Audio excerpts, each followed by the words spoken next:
Hey everybody, welcome to GMP Studios. This is the studio of a good friend of mine named Marito Marques, who's playing drums on the song Pendulum.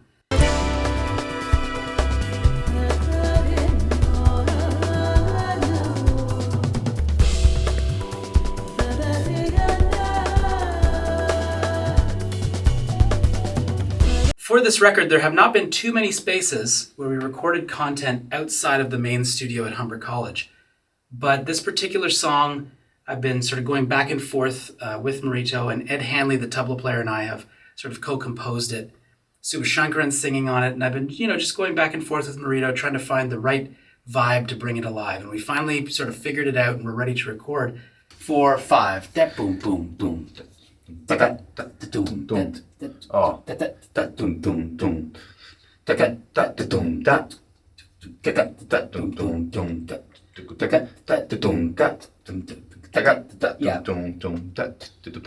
Fitting that within a groove. Yeah. I think this is where we should drop in with the pattern. So he...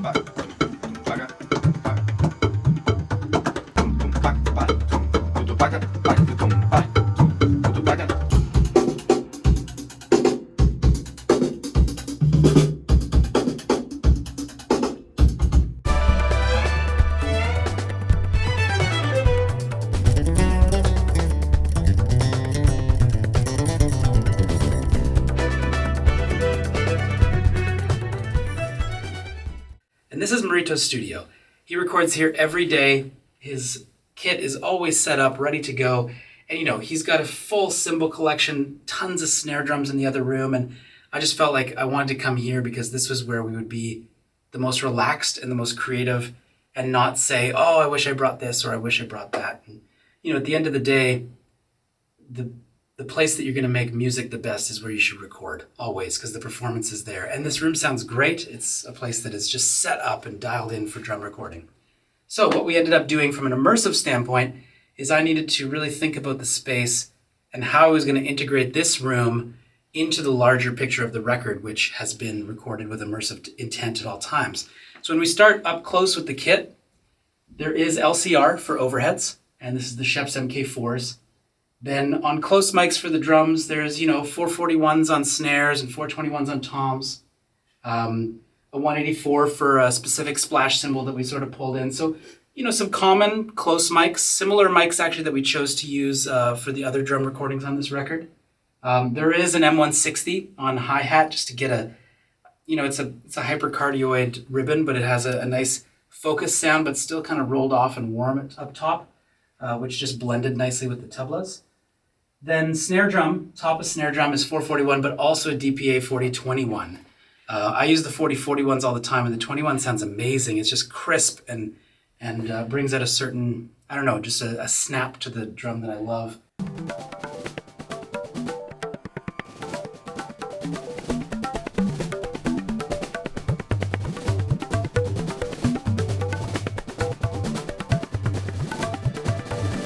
Four 41s underneath the snares.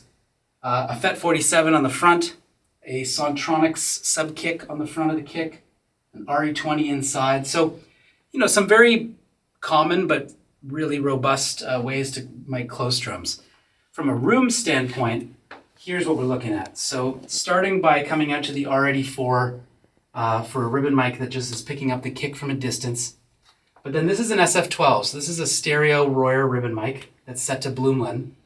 And it's sort of sitting halfway between where the surround array mics are and the kit. Absolutely in stereo, it just functions as a great front of kit capture. But it also does function to start to bring and integrate the room mics, which are behind it, into the picture. So this will go left, right, in the speaker array.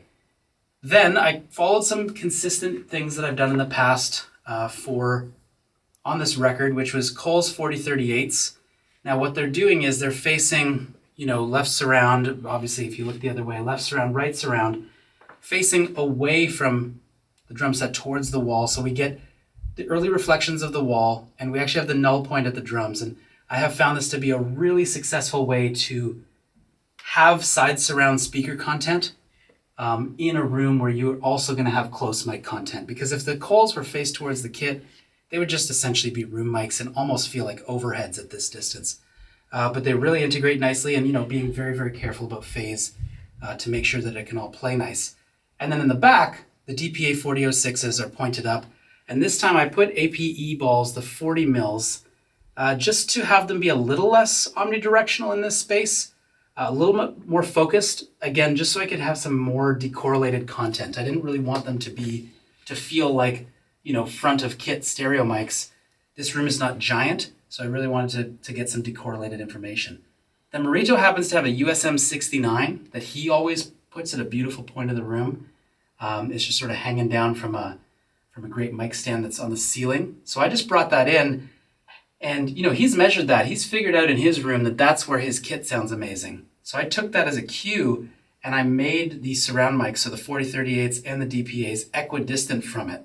So to a certain degree, I'm looking forward to experimenting with this come mix time, but the USM 69 is like where the listener is sitting. So when I'm mixing, that's going to be like the center of my head. 4038's here, DPA 4006 is behind me, and then in front of me will be the kit. And I've been mixing this record, so the kit will certainly get pulled back into the room a little bit. But yeah, that's the immersive approach to recording this drum set.